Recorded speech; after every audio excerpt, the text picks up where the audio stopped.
démo ou se balader par exemple pour regarder ces modélisations 3D ou un monde sympathique, voilà, enfin un petit truc quoi. Mais je vais vous montrer comment on fait donc du coup avec Unity. Avant toute chose, je voudrais m'excuser en fait pour la qualité d'image parce que je suis en train de filmer mon écran. Je trouve ça plus pratique au final que de me faire chier avec un logiciel qui va en plus me bouffer de la RAM et de la mémoire. Là j'avais envie de faire ça vite fait pour l'instant, donc j'ai mis mon appareil et je filme l'écran, donc la qualité est un peu pourrie. Voilà. Donc on va direct rentrer dans le vif du sujet. Donc là en fait je viens de double-cliquer sur l'éditeur unity.exe. Alors je vous mettrai les liens sous la vidéo pour tout ce qui est téléchargement et tout ça. Donc j'ai double-cliqué, en fait vous allez avoir deux options, Open Project ou Create New Project dans les onglets là. Et donc moi j'ai choisi Create New Project. Et là je vais aller du coup chercher un dossier qui m'intéresse. Donc moi j'ai un dossier, donc My Tuto Unity Tuto 1. Et voilà, en fait Unity va créer un dossier. Ça va pas être un fichier point quelque chose, ça va être un dossier. Donc voilà. Là mon dossier il s'appelle Tuto 1. Je sélectionne et je fais Create. Voilà, donc là Unity s'ouvre. Donc voilà à quoi ça ressemble Unity quand on vient juste de l'ouvrir avec un nouveau projet. Donc ça peut faire un peu peur, il y a rien, il y a tout qui est gris. Mais au final, vous allez voir, c'est assez simple d'utilisation et on peut faire très facilement des trucs très cool avec. Donc voilà. Donc moi je vais vous montrer comment je procède pour faire une démo. Enfin, du moins comment j'ai plus ou moins procédé pour faire la précédente. Du coup, je vais vous expliquer vite fait comment s'organise Unity.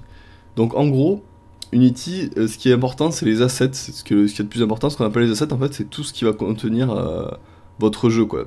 C'est-à-dire autant la modélisation que le script, que des shaders, que n'importe quoi. De toute façon, tout sera dans les assets, en fait. Les assets, c'est le contenu, en fait, de votre démo, grosso modo. Donc il va falloir être vachement organisé à ce niveau-là pour éviter que ce soit trop le bordel. Et la hiérarchie, c'est l'autre truc important, c'est en fait comment va être hiérarchisé toute votre scène, quoi. Ça va être des groupes de, par exemple, je sais pas si vous faites un truc avec des papillons par exemple, vous allez avoir un groupe avec marqué papillon et vous allez mettre tous vos papillons dedans. Si vous faites un truc avec des arbres pareil, vous allez sûrement mettre un groupe avec tous vos arbres dedans. On va voir juste après comment ça fonctionne. L'inspector, c'est en fait, ça c'est les propriétés de chaque objet, chaque asset en fait que vous allez sélectionner. Donc là je sélectionne par exemple la caméra, hop, voilà, j'ai toutes les infos sur les trucs qu'on peut régler sur la caméra, et ce qu'on peut ajouter add component en fait c'est pour ajouter du coup des options à votre asset. Par exemple ici, voilà, mesh filter, voilà, vous voyez, il y a tout un tas d'options. Pour l'instant, on va pas y toucher. De toute façon, cette caméra elle va nous servir à rien puisque c'est une caméra par défaut. Nous, ce qui va nous intéresser, c'est la caméra pour l'Oculus. Donc on la supprime. Voilà. Et voilà, donc là on se retrouve avec une scène toute nue où il n'y a rien du tout. Et moi je vais vous montrer ce qui me paraît important du coup quand on développe en réalité virtuelle. C'est que moi je considère que parmi les trucs les plus importants en réalité virtuelle, et je pense que ça serait tout ça à peu près d'accord avec moi, c'est le piqué de l'image, donc c'est-à-dire pas d'aliasing, une image vraiment nette, et plutôt réaliste, et la fluidité. Et pour moi la fluidité elle se fait après l'optimisation du jeu. C'est-à-dire qu'il vaut mieux d'abord choisir un jeu qui va être adapté VR et après travailler l'optimisation pour que le jeu soit fluide, plutôt que l'inverse, vous voyez, se faire plaisir, mettre un peu tout ce qu'on veut, et après se dire merde, je vais devoir baisser toutes les caractéristiques graphiques pour que le jeu tourne bien en VR. Donc du coup, ce qu'on va faire, c'est qu'on va aller avant toute chose, du coup, dans File, et on va choisir les propriétés de rendu. Alors quand je dis propriétés de rendu, c'est pas le rendu, en fait, vous avez Project Settings et Render Settings. Render Settings, ça va être tout ce qui est activation du brouillard par exemple, distance d'affichage, etc. Mais ça pour l'instant, non, c'est même pas distance d'affichage, je dis n'importe quoi. C'est ouais, le brouillard, la lumière ambiante et tout ça. Et ça pour l'instant, on s'en fiche. Nous, ce qui va nous intéresser, c'est la quality. Donc quality, c'est dans Project Settings, donc Edit, Project Settings et Quality. Voilà, donc dans qualité, en fait, vous avez tout un tas d'options. Et du coup, moi, par défaut, ce que je fais, c'est que je clique sur Fantastic, hop, et je vais le customiser. On vous expliquer un peu à quoi correspond quoi. Alors, dans Rendering, vous avez Pixel Light Count. Alors ça, en gros, j'y reviendrai plus tard, c'est un truc qui va être fonction du nombre de lumières que vous voulez qu'elle soit calculée avec quelle précision, en gros. Par exemple, si vous mettez deux sources lumineuses et que vous mettez un Pixel Light Count de 1, par exemple, alors qu'il y a deux sources, et ben ça va faire une sorte de... Enfin, ça va pas les calculer aussi bien que si vous mettez 2. Si vous indiquez qu'il y a 2. Donc après, je sais pas exactement comment ça fonctionne, mais moi en bidouillant, j'ai remarqué que plus on mettait de lumière, plus il fallait monter le niveau de pixel light, enfin voilà, de pixel light count pour que ce soit réaliste et que ce soit pas chelou visuellement. Voilà, donc voilà, alors on va le mettre à 10 pour l'instant, même si on s'en fout parce qu'il n'y a rien du tout.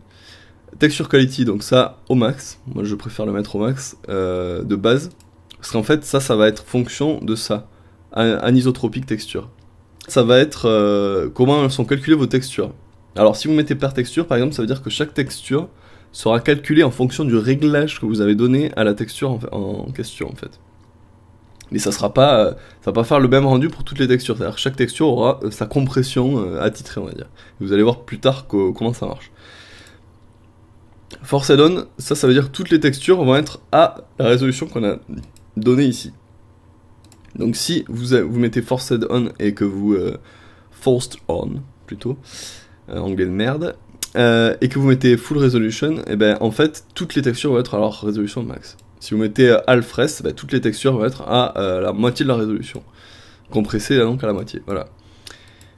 Donc per texture c'est chaque texture du coup qui sera calculée en fonction, et en fonction de ce que vous avez mis dans l'option anisotropique texture par texture. Et si vous le désactivez, ça ne prend pas en compte l'option anisotropique texture qui est activable pour chaque texture indépendamment. Anti-aliasing, moi je le mets au max de base, parce que déjà, même quand on le met au max, on voit encore un peu d'aliasing, donc le mieux c'est de le mettre vraiment au max, pour être sûr qu'il n'y en ait pas du tout. Sauf particules, alors ça c'est si vous jouez avec les particules et que vous voulez qu'elles soient activées ou non. Les shadows, c'est vous avez donc les désactiver pour qu'il n'y en ait pas du tout. Hard shadows only, ça veut dire qu'il n'y aura que les ombres nettes en fait, parce que vous avez un choix d'ombre, vous verrez aussi plus tard, diffuse ou on va dire net. Et si vous mettez que hard shadows only, il y aura que les ombres où vous avez mis propriétés nettes qui seront activées, et celles où il y a diffuse ne seront pas activées. Et donc ça par défaut on laisse hard and soft shadows, donc c'est que par défaut on aura toutes les ombres générées, comment elles ont été paramétrées et tout, et après c'est à vous de voir dans les propriétés donc de chaque lumière de comment vous réglez ça. Projection shadows, alors ça en gros close fit et stable fit, je sais pas à quoi ça correspond exactement, mais grosso modo stable fit ça va vous faire une ombre stable, c'est à dire que quand vous tournez autour de l'objet, l'ombre sera comme figée, mais du coup l'avantage c'est qu'il n'y aura pas de scintillement. Close fit, ça va en gros s'adapter comme en temps réel sur l'ombre, mais du coup vous allez avoir beaucoup de scintillements. Donc moi je désactive en fait et je mets stable fit en général, et je mets stable fit pour que justement il n'y ait pas cet effet de scintillement. Shadow cascade, alors ça c'est le nombre en fait c'est comme de l'aliasing mais sur votre ombre. Plus vous aurez de cascades, plus votre ombre sera détaillée, donc il y aura moins d'effet d'escalier justement. Donc on va laisser pareil, for cascade par défaut. Shadow distance, tout simplement la distance d'affichage des ombres, donc jusqu'à quelle distance les ombres sont générées. Ce qu'il faut savoir, c'est que par défaut, Unity va adapter la résolution des ombres, peu importe vos paramètres. Mais si vous mettez tout à fond par exemple, et que vous mettez une shadow distance de 2 km admettons, et ben vous allez pouvoir observer les ombres jusqu'à 2 km dans votre scène, mais elles vont être baissées en résolution, même si c'est au max, parce qu'il faut pas que le jeu crache et que le logiciel crache aussi. Du coup, Unity va automatiquement réduire la qualité des ombres si vous mettez 2 km, même si tout est au maximum. Par contre, si vous mettez 10 mètres et que vous avez mis tout au max, alors là, vous allez avoir des nombres très fines, mais si vous faites une scène où l'idée c'est qu'on puisse regarder très loin, ben, très vite on va voir entre guillemets l'aberration du fait qu'au bout d'une certaine distance, les ombres disparaissent, quoi. C'est-à-dire qu'on ne voit plus les ombres projetées sur les objets, tout ça. Donc voilà, faut prendre ça en compte, et moi par exemple pour First Try ma démo, j'ai voulu volontairement mettre des ombres qui vont très loin pour le côté immersion, Mais du coup, vous verrez que quand les objets sont proches, bah, l'ombre est moins jolie que si j'avais baissé la distance d'affichage. Voilà. Other. Alors ça c'est assez intéressant parce que je sais pas, encore une fois je sais pas trop à quoi ça correspond, mais en bidouillant j'ai vite vu ce qui marchait mieux ou pas. Alors la V50 pour moi il faut désactiver. Ça a en gros pas de synchronisation verticale. Pourquoi? Bah, je vais vous montrer directement par l'exemple, ça va être beaucoup plus simple. Quand vous prévisualisez votre démo,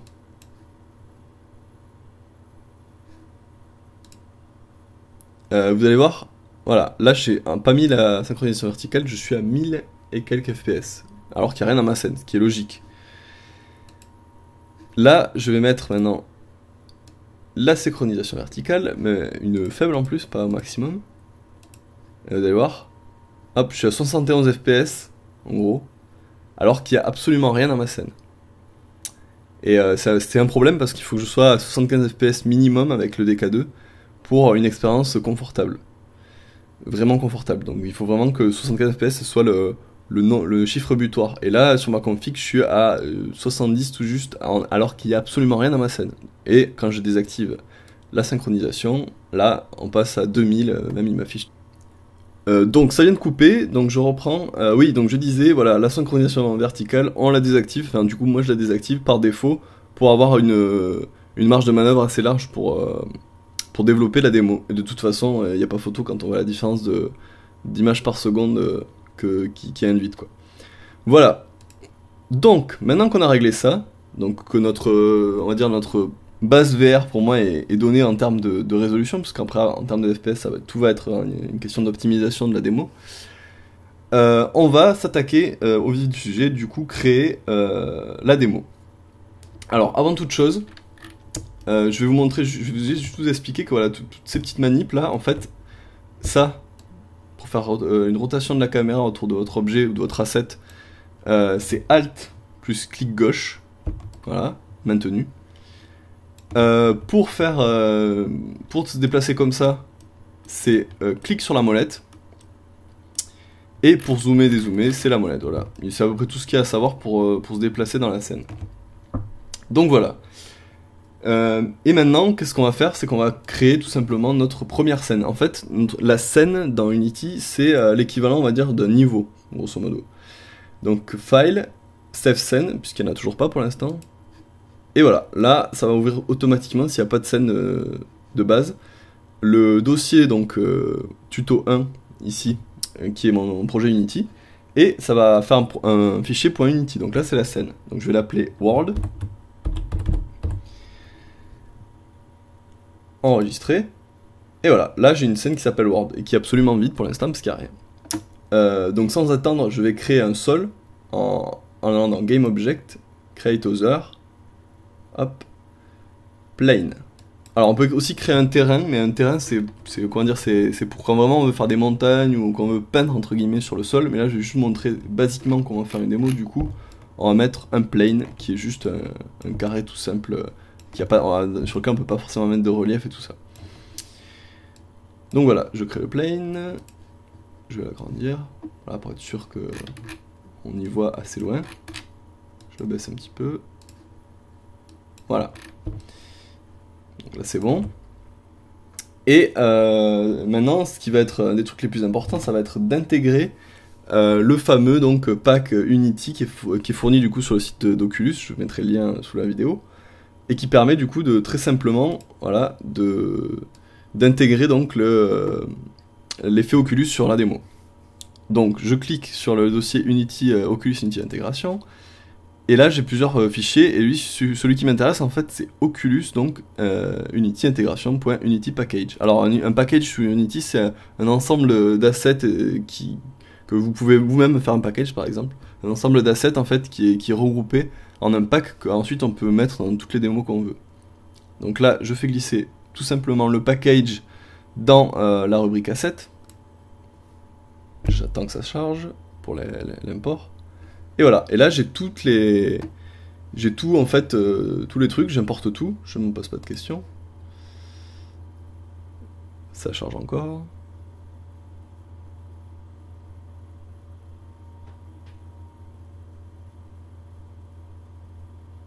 Et voilà, là j'ai mes dossiers donc que Oculus nous a proposé. Donc du coup je vais dans OVR, Préfab, hop, et là j'ai deux options, OVR Camera Controller ou OVR Player Controller. Et moi ce qui m'intéresse c'est OVR Player Controller. Je le fais glisser dans ma hiérarchie, tout simplement, ou dans ma scène au choix, d'ailleurs c'est mieux dans la scène directement. Hop, et voilà. Là du coup j'ai automatiquement mon petit personnage qui vient d'être intégré à ma scène Unity. Quand je dis personnage, bon, ça c'est une sorte de capsule en fait qui de collision qui va déterminer les limites on va dire du personnage. Et la fameuse caméra double écran, et on peut toujours tout de suite faire play pour avoir une idée, vous allez voir. On retrouve tout de suite notre fameux double écran Oculus. Voilà. Donc là j'ai une démo basiquement vide, absolument vide, mais dans laquelle je peux déjà me balader en réalité virtuelle. Alors, ce que je vais vous montrer du coup, c'est comment on prévisualise avec le Rift dans Unity. Alors avec le DK2 c'est un peu plus compliqué que le DK1, parce que le DK1 était mieux foutu pour ça je trouve, même s'il fallait... Enfin bref.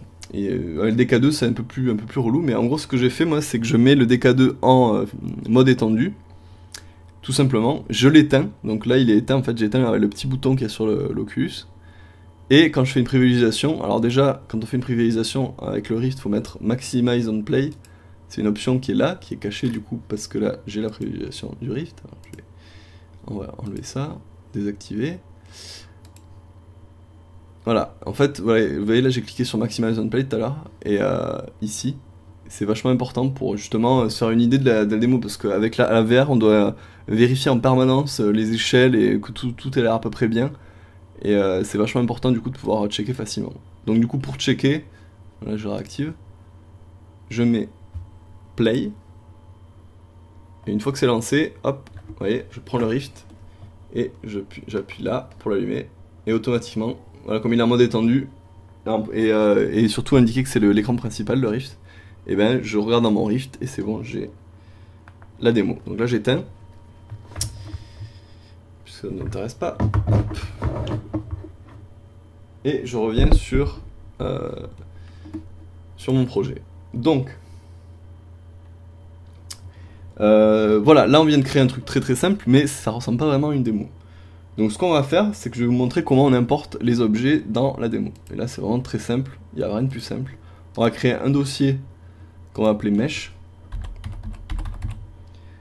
Hop. Alors voilà, donc vous avez vu, c'est clic droit, Create, Folder. On va dans Mesh, on double-clique, et là on va dans le dossier qui nous intéresse, où on a notre objet. Et là, hop, vous allez voir, tout simple, je le fais glisser dans le dossier correspondant. Et voilà, il est importé dans mes assets, donc dans mon projet Unity. Mais il n'est pas encore dans la scène. Et pour le mettre dans la scène, pareil, super simple, je fais glisser, et voilà. Il est dans la scène. Donc, vous avez vu que ce qui est cool, c'est que automatiquement Unity a créé un dossier matériel qui correspond du coup à la texture de mon objet, au matériau quoi, plus largement. Et du coup, là je vais le supprimer parce que j'ai envie de le renommer, donc je le supprime. Je vais en créer un nouveau. Ça, je vous montre en plus comment on fait. Donc tout simple, create, clic droit, create. Donc le clic droit, il faut le faire dans la fenêtre asset. Sinon, ouais, si je fais clic droit là, ça marche pas. Create, du coup, matériel cette fois. Et je vais le nommer roche matériel. Voilà. Et je le fais glisser sur l'objet en question dans la scène. Et voilà, il est appliqué automatiquement. Sauf que pour l'instant, ça n'a pas trop de gueule. Je vous montre quand même en faisant play. Voilà. Vous allez voir qu'on le voit même pas parce que c'est ton gris sur ton gris. Je vais le grossir un peu.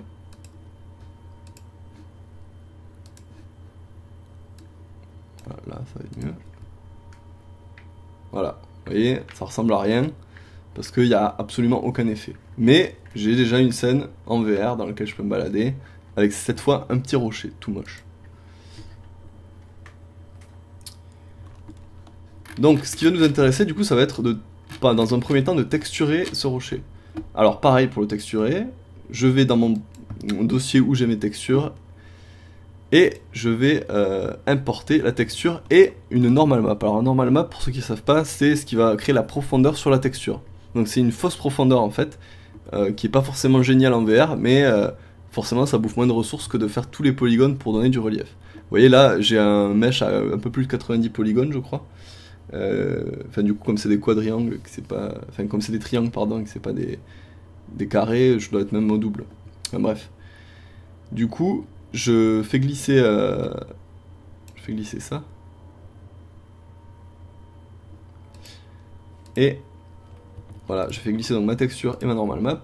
Et là quand je clique sur le rocher, double-clic sur le rocher. C'est important de double-cliquer sur les objets parce que vous voyez, il y a une sorte d'avatar en fait, qui correspond au groupe de votre objet, et il y a vraiment le mesh, donc la modélisation 3D qui est à l'intérieur. Donc si vous cliquez dessus, si vous cliquez sur ça, vous n'aurez pas la texture affichée. Par contre si vous cliquez sur ça, oui. Ou alors vous double-cliquez dessus dans la scène pour avoir accès à tout ça. Bref. Donc là c'est par défaut sur Diffuse. Donc vous voyez, si je voulais glisser la texture, voilà déjà hop, ça a déjà un peu plus de gueule. Donc là j'ai juste ma texture de mon rocher que j'ai créé. Donc voilà. Là déjà on a un truc un peu plus stylé. Si je fais play. Voilà. C'est déjà un peu plus sympa. Mais c'est encore très moche. Et moi ce qui m'intéresse en fait, comme je disais tout à l'heure, c'est d'avoir du relief. Alors le relief ça s'obtient pas seulement en mettant de la normal map, mais ça va beaucoup aussi jouer bien sûr sur la lumière.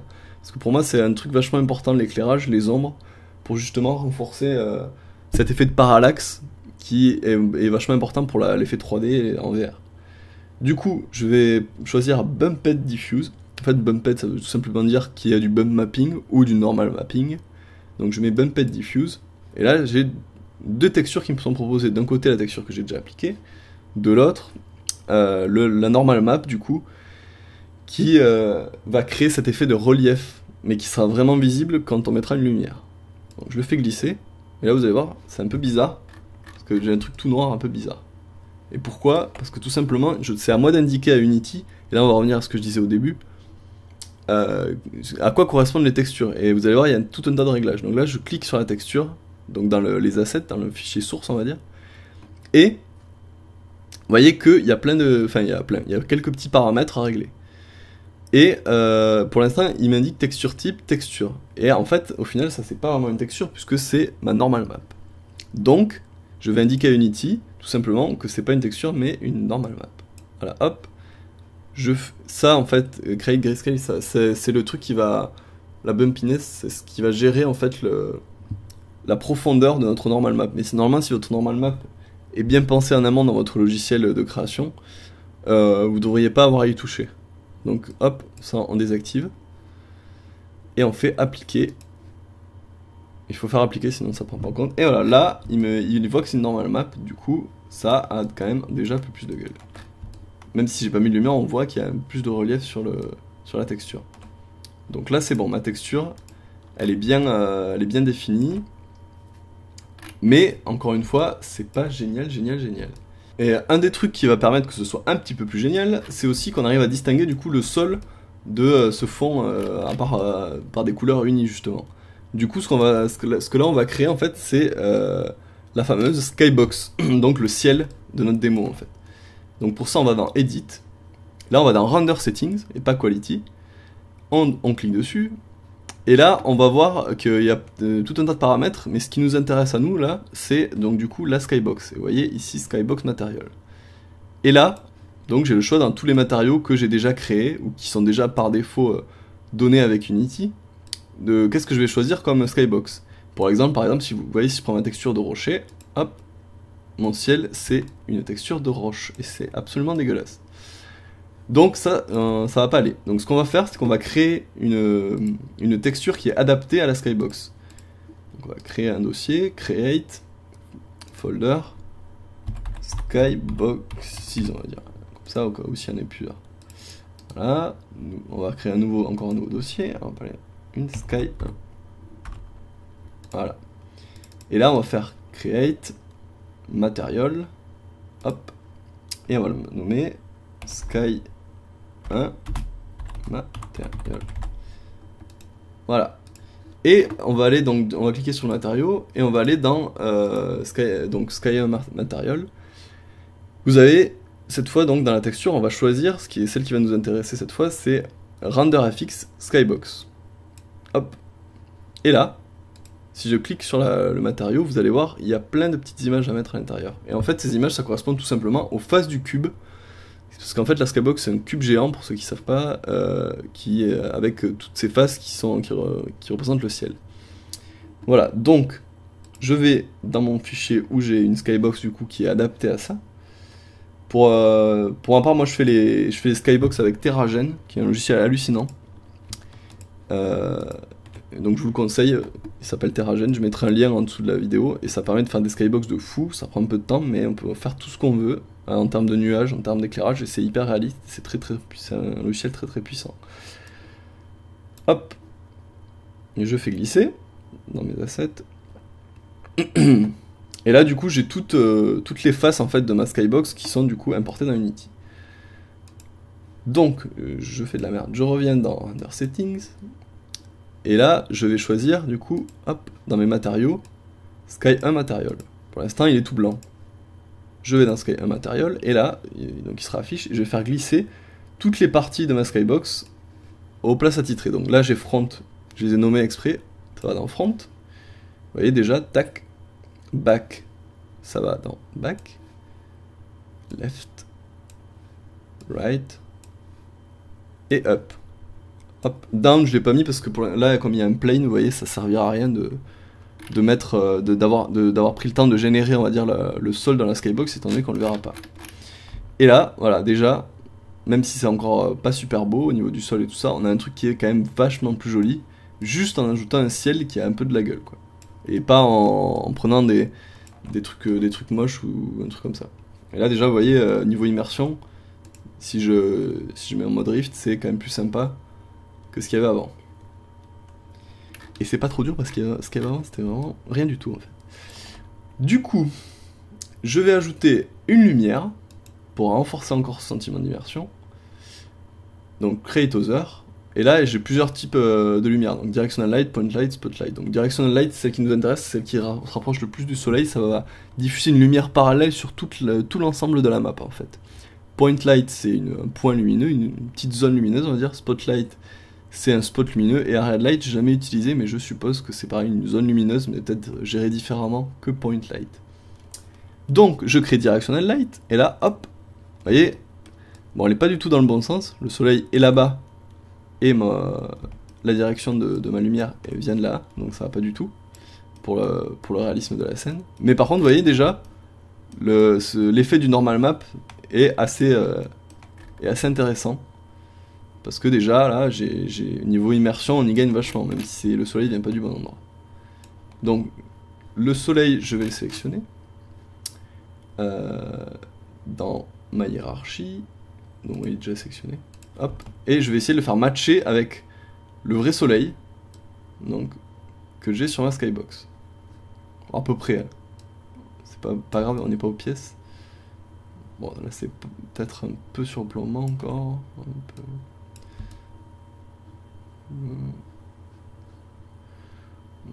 ouais, on va mettre comme ça à peu près, voilà.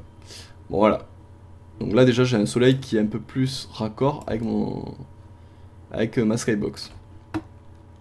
Donc maintenant que j'ai ça, il manque encore un truc pour renforcer encore l'immersion dans une scène comme ça en extérieur. C'est les ombres. Et là vous voyez qu'il n'y en a pas. Mais tout simplement parce qu'elles ne sont pas activées dans l'inspector. Donc vous voyez dans les propriétés de ma lumière, Shadows Type, dans le menu. Et là, du coup, j'ai pas d'ombre. Et c'est là que je vais choisir, du coup, les fameuses Hard Shadows ou Soft Shadows, qui seront rendues, du coup, dans ma scène. Donc si je mets Hard Shadows, vous allez comprendre tout de suite, voilà, ça me fait des textures très marquées, ultra marquées, qui suivent exactement la forme du polygone. L'avantage de ces ombres, c'est qu'elles sont hyper précises, mais le désavantage aussi, c'est qu'elles sont un peu irréalistes, parce que c'est pas cet aspect justement un peu diffus d'une ombre réelle. Du coup, on va peut-être mettre Soft Shadows. Et là, vous voyez, hop, une petite diffusion sur le côté, qui tout de suite donne un truc un peu plus crédible.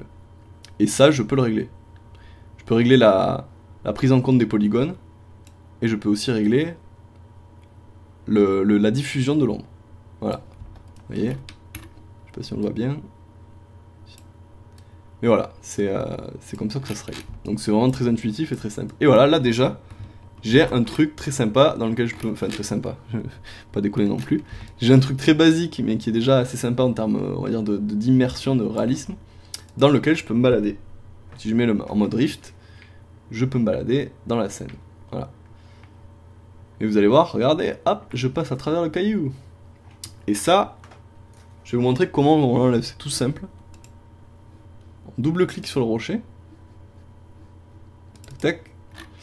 Et on va lui ajouter un composant en fait, qui va être un composant de collision. Donc on va dans Add Component, Physics, et on sélectionne Mesh Collider. Alors il y a aussi Box Collider. Box Collider, ça va créer une boîte à la tangente du coup des polygones, aux extrémités des polygones de la modélisation. Vous voyez? Là c'est tous les points extrêmes en fait, il va créer une tangente pour faire un cube. Mais là c'est pas ce qui nous intéresse, du coup on va choisir le Mesh Collider. Mesh Collider, tout simplement, ça va nous donner la rigidité sur l'ensemble du polygone. Voilà, donc là j'ai mis un Mesh Collider, vous allez voir, c'est tout simpliste. Maintenant, quand je me balade, hop, je suis bloqué par mon rocher. Donc c'est tout simple, ça va pas chercher bien loin. Et donc voilà. Donc c'est à peu près tout ce que je voulais vous montrer. L'autre truc que je vais vous montrer du coup pour finir, c'est que voilà, déjà rien qu'avec ça, on peut déjà faire une petite démo sympa parce que tout va être question d'optimisation avec la VR. Là je suis à combien de FPS? On va regarder dans les stats. Ici, je suis à 62 FPS. Ah, il doit y avoir la synchronisation activée. Project Settings. Et oui, elle est activée, donc je la désactive. Donc là je suis à 100 et 115 FPS en gros. Rassurez-vous, enfin moi j'ai une config déjà qui date un petit peu, j'ai une GTX 550 Ti. Mais pour vraiment que ça baisse en FPS, il faut vraiment ajouter plein de choses. C'est-à-dire que là je pense que si je duplique plein de fois ce caillou, je vais rester autour de 100 et quelques FPS. Et justement, c'est ce que je voulais vous expliquer, c'est que tout va être question d'optimisation en VR, et déjà rien qu'avec un rock comme ça, on peut s'amuser en le dupliquant, vous allez voir, à créer des trucs très sympas. Voilà, je fais une rotation, je vais changer un petit peu l'échelle, hop, je vais le faire avec le deuxième, je vais pareil faire une petite rotation, changer un petit peu l'échelle, tac, je vais resélectionner les trois. Je vais dupliquer, hop, je vais encore faire une petite rotation. Vous avez vu que ça va très vite, et qu'on peut déjà faire un truc sympa en quelques minutes quoi au final. Tac tac tac. Là si je veux encore sélectionner.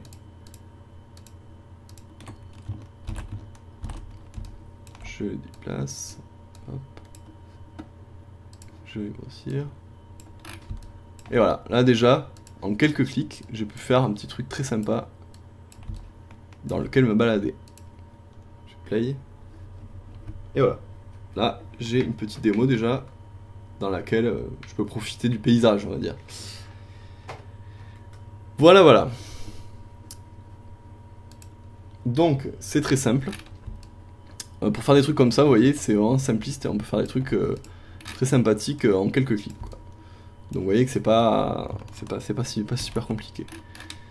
Maintenant du coup ce que je vais vous montrer c'est... Ah oui, j'ai oublié quelque chose qui est important, c'est pour la skybox.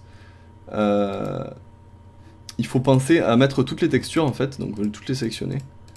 Et le wrap mode en fait, au lieu de mettre repeat, de mettre clamp. En fait, si vous mettez repeat, vous allez apercevoir les jonctions de la skybox, donc les jonctions du cube, et c'est un peu dommage.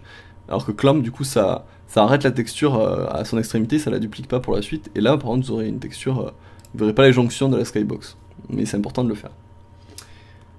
Et maintenant je vais juste vous montrer comment on fait l'export, donc c'est File, Build Settings, et là en fait vous avez rien du tout, et vous allez faire Add Current. En fait Add Current ça va ajouter tout simplement la scène sur laquelle vous êtes en train de travailler dans la chaîne de rendu. Donc bien sûr il faudra faire ça pour toutes les scènes si vous en avez plusieurs. Là j'en ai qu'une, je fais add current, et voilà, j'ai plus qu'à cliquer sur build pour sortir la démo qui sera ready to play du coup, avec l'Oculus DK2. Donc voilà, c'est tout pour ce tuto, je pense qu'il est déjà assez long comme ça. J'espère qu'il est pas trop pourri, c'est la première fois que je fais un tuto, j'espère que j'ai bien expliqué tout, que je préfère trop en dire que pas assez. Et ben, j'espère que vous allez faire plein de démos, du coup j'ai hâte de voir ce que certains vont pondre sur Unity ou d'autres logiciels. Allez, tchuss les Riftiens ou les Rifters, et peut-être à une prochaine pour un prochain tuto. Ciao!